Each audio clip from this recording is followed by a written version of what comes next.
Mark was on his knees, scrubbing a stubborn coffee stain off the lobby floor of an old rundown office building. He wiped the sweat from his brow, tired but focused, adjusting his blue coveralls. Suddenly, a pair of polished Italian leather shoes stopped right in front of his nose. He looked up to see David, his old college roommate, looking down at him with a mix of pity and amusement. "Is that actually you?" David let out a sharp, mocking laugh that echoed through the empty hall. "I heard rumors you dropped off the grid, but I never thought I'd find you on your knees cleaning dirt for a living." Mark stood up slowly, wiping his hands on a rag. "It's good to see you, David. I'm doing what I need to do. Honest work is nothing to be ashamed of." David shook his head, ostentatiously checking his gold Rolex. "Honest work. Mark, we were top of the class. I'm running a hedge fund now.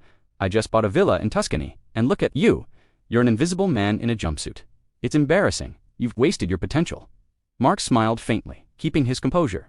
"I have a vision, David. I'm learning every corner of this industry from the bottom up. It won't always be like this. I'm building something." "Keep telling yourself that," David sneered. He pulled a crisp $100 bill from his pocket and tossed it onto the wet floor. "Here, buy yourself a decent lunch. You look like you need it." Before Mark could respond, David turned on his heel and strutted into the elevator, laughing as the doors closed. 5 years passed. The city was abuzz with the grand opening of the Pinnacle, the most advanced, eco-friendly skyscraper in the financial district. A long line of hopeful applicants stood outside waiting for interviews. Among them was David. His suit was frayed at the cuffs, his face gaunt and unshaven.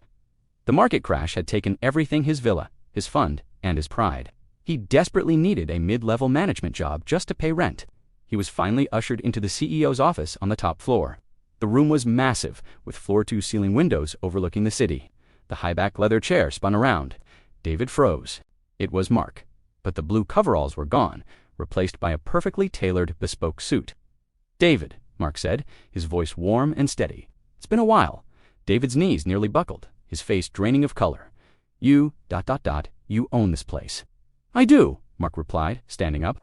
"I bought that old building we met in, renovated it myself, and sold it to fund this. I knew every inch of that building because I cleaned every inch of it." David looked down at the floor, shame burning his cheeks. "Mark, I'm so sorry. I was cruel. I have nothing left. I understand if you kick me out. I deserve it." Mark walked around the desk. Instead of shouting, he placed a hand on David's shoulder. "I didn't build this company by holding grudges. I built it by valuing every person, from the janitor to the executive. If you're willing to work hard and start fresh, there's a place for you here." Tears streamed down David's face as he shook Mark's hand. "Thank you," he whispered. "I won't let you down."